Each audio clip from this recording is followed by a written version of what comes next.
কিরকম একটা ঝামেলা লেগে গেছে, কি একটা অবস্থা। তুমি যদি একবার দেখতে। ঝামেলা লেগে গেছে মানে? হ্যাঁ, তুমুল একটা ঝগড়া লেগে গেছে। তুমুল ঝগড়া লেগে গেছে? তুমি দেখবে নাকি? দেখলে আসো না, ঝগড়া দেখার কি আছে? আর ঝগড়া কেন লেগেছে সেটাও তো বলছো না। তুমি জানো না পাশের বাসার ভাবির দামি কোনো জিনিস দেখলে হুঁশ থাকে না?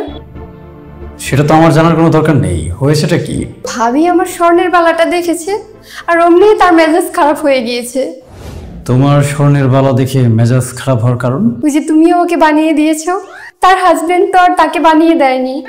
এই বিষয়টা নিয়ে তাদের মধ্যে ঝগড়া হচ্ছে? হ্যাঁ, এটা নিয়ে তো ঝগড়া করছে। ওদের খাওয়া দাওয়া সবকিছুই বন্ধ। বলো কি, খাবার দাবার বন্ধ করে রেখেছে? হ্যাঁ, ওই রকম একটা স্বর্ণের বালা ভাবিকে না বানিয়ে দিলে ভাবি বলেছে আর রান্নাই করবে না। এটা তো খুবই খারাপ একটা ব্যাপার। আর তুমি এভাবে ফিক ফিক করে হাসছো কেন?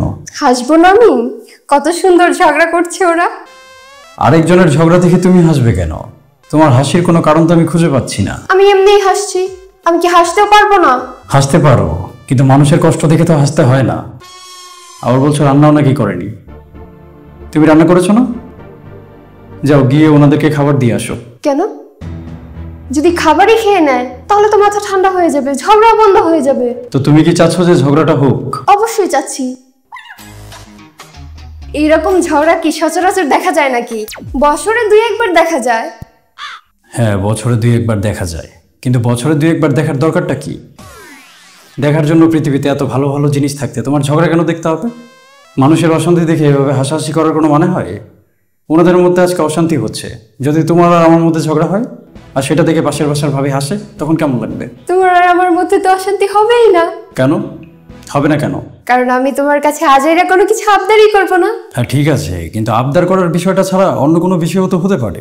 না, তুমি আমাকে যেটা বলবো আমি তো সেটাই শুনবো, তাহলে ঝগড়া হবে কিভাবে? হ্যাঁ ঠিক আছে, বুঝতে পেরেছি। ঝগড়া তো হয় না আমাদের মাঝে। তুমি কি করে বুঝবা ঝগড়ার কি জ্বালা? 1 মিনিট, আমি তো তোমাকে স্বর্ণের বালা বানিয়ে দিয়েছি 3 বছর আগে। তুমি স্বর্ণের বালা পেলে কোথায়? আরে বুঝো না, সকালবেলা বসে বসে বোর হচ্ছিলাম, কি করবো বুঝতে পারছিলাম না। হ্যাঁ, তারপর কি শয়তানিটা করলে? শয়তানি করিনি, কিন্তু আমার ওই পুরনো বালাটা ভাবিকে দেখিয়ে বলেছি তুমি এটা আমাকে নতুন কিনে দিয়েছো। কি বলেছো? নতুন কিনে দিয়েছি এটা বলেছো? হ্যাঁ। তারপর কি হলো? যা হবার তাই হলো, ফাটাফাটি লেগে গেছে। তুমি কি শুনতে পাচ্ছ না?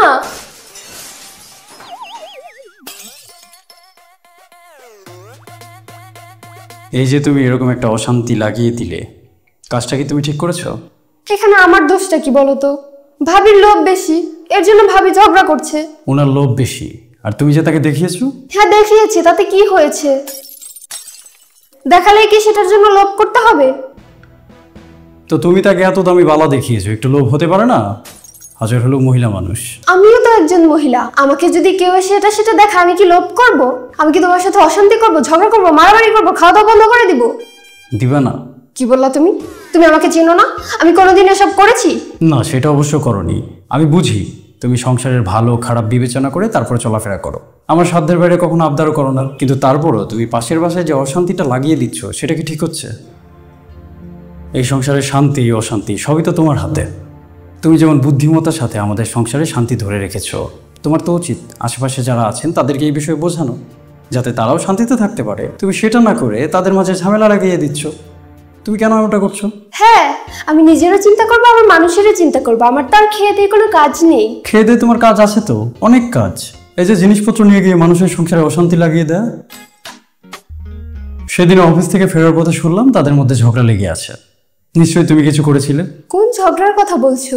ওই যে গত মাসে যেটা হলো? হ্যাঁ, সেটার কথাই আমি শুনলাম। সেখানেও তোমার কোনো হাত আছে নাকি? আমার হাত পা কোনো কিছুই ওখানে নেই। আমি শুধু বলেছিলাম আমার শাশুড়ি আমাকে কোনো কাজ করতেই দেয় না। আচ্ছা, তারপর? আর তারপর শুধু বললাম আমি সারাদিন শুয়ে বসে কাটাই আর আমার শাশুড়ি সব কাজ করে। মিথ্যে বললে? মা তো কোনো কাজ করেন না, সব কাজ তো তুমি একা করো। হ্যাঁ করি, কিন্তু আমার বলতে ইচ্ছা হয়েছে তাই বলেছি। এটা বলে কি আমি মাকে ছোট করলাম? আমি তো তাকে বড় করলাম যে সে আমার কাজে হেল্প করে। হ্যাঁ সেটা ঠিক আছে, কিন্তু যেহেতু মা অসুস্থ কোনো কাজ তো তিনি করতে পারেন না, সব তোমাকেই করতে হয়। তাহলে মিথ্যা বলার দরকারটা কি ছিল? বলতে ইচ্ছা হয়েছে তাই বলেছি। ভাবির একটাই কথা, তার কাজে তার শাশুড়ি কেন হেল্প করে না? তারপরে শুরু হয়ে গেল তুমুল ঝগড়া। আর সেই ঝগড়ার গডফাদার হচ্ছে তুমি। কি যে বলো না। আমি না মাঝে মাঝে বুঝতে পারি না তুমি কি ভালো নাকি পচা। আমি পচা হতে যাবো কেন?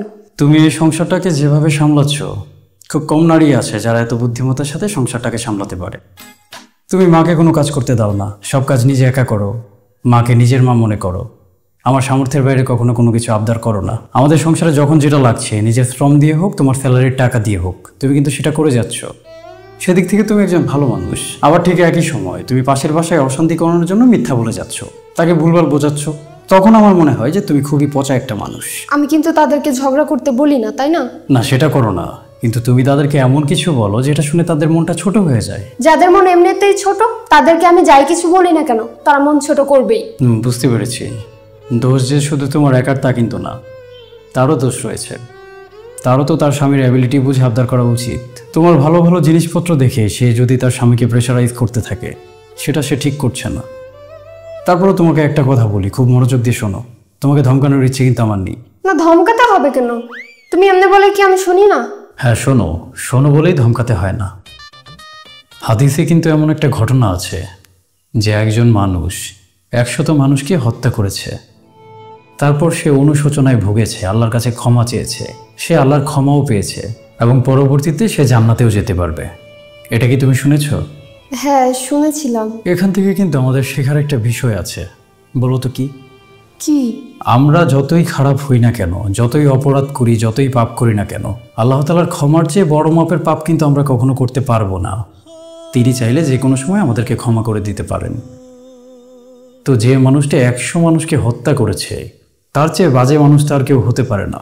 কিন্তু সে শুধুমাত্র অনুশোচনা করে আল্লাহর কাছে ক্ষমা চেয়েছে বলে সে ক্ষমা পেয়ে যাবে। আরেকটা হাদিসে কিন্তু এমনটা এসেছে যে একজন নারী খুবই ঘৃণিত, সে অনেক পাপ কাজ করেছে জীবনে, কিন্তু শুধুমাত্র সে কুকুরকে পানি খাইয়েছে বলে সে জান্নাতে যাবে। এটা কি শুনেছো? হ্যাঁ, শুনেছিলাম। আবার এমনটাও তো শুনেছো যে একজন মানুষ আল্লাহ তাআলার অনেক ইবাদত করেন, অনেক ভালো ভালো কাজ করেন, কিন্তু সে তার ভালো কাজ নিয়ে, ইবাদত নিয়ে অহংকার বোধ করেন। শুধুমাত্র তার অহংকারের কারণে আল্লাহ তাআলা তাকে পছন্দ করেন না। শেষ বিচারের দিন আমরা কেউ কিন্তু আমাদের ভালো কাজের হিসাব দিয়ে জান্নাতে যেতে পারবো না, যতক্ষণ পর্যন্ত আল্লাহ তাআলার পক্ষ থেকে ক্ষমা না আসবে। সুতরাং তোমার জীবনে তুমি যতই ভালো কাজ করো, যত নেক কাজ করো, যতই পুণ্য করো না কেন, সেটা নিয়ে অহংকার বোধ করার কিন্তু কোনো সুযোগ নেই। এত এত ভালো কাজ করার পরও আল্লাহ তাআলা কিন্তু তার এই অপরাধটাকে ক্ষমা করবেন না, কারণ আল্লাহ তাআলা অহংকারীকে পছন্দ করেন না। সুতরাং এই ক্ষেত্রে কিন্তু তার ভালো ভালো কাজগুলো ঢাকা পড়ে যাচ্ছে, ইভেন কোনো কাজেই আসছে না, যার কারণে সে হয়তোবা জান্নাতেও যেতে পারবে না। আল্লাহ ভালো জানেন সে কখন কোথায় কাকে নিবেন। এই বিষয়টা তো তুমি মানো।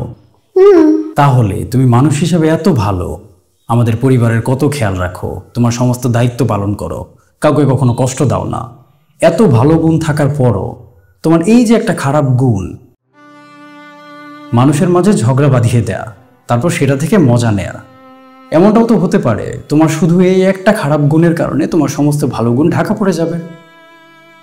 তোমার এই দোষটাকে হয়তো তুমি দুষ্টুমির ছলে নিচ্ছ, ছোট মনে করছো, কিন্তু ব্যাপারটা এতটাও ছোট না। হয়তো শেষ বিচারের দিন তোমাকে এটার জন্য জবাবদিহিতা করতে হবে। আমার মনে হয় কি, তোমার পাশের বাসার ভাবিকে আরো পজিটিভলি বোঝানো উচিত। তুমি তোমার হাজবেন্ডের সাথে যেভাবে বিহেভ করো, তোমার শাশুড়ির সাথে তুমি যেভাবে বিহেভ করো, সেও যেন তার হাজবেন্ড এবং শাশুড়ির সাথে একইভাবে বিহেভ করে। তাহলে তোমার সংসারে যেমন শান্তি আছে, তার সংসারে শান্তি ফিরে আসবে। তুমি যেমন আমার অ্যাবিলিটির বাইরে কখনো আবদার করো না, মাকে কোনো কাজ করতে দাও না, সব কাজ তুমি একাই করে ফেলো। মা কাজ করতে চাইলেও তুমি তাকে সেখানে হাত দিতে দাও না। একইভাবে তুমি তো পাশের বাসার ভাবিকেও বোঝাতে পারো, সে যেন তার স্বামীকে প্রেশারাইজ না করে, শাশুড়িকে প্রেশারাইজ না করে। তাতে কি হবে বলো তো? তাদের সংসারটা ভালো থাকবে, শান্তিতে থাকবে।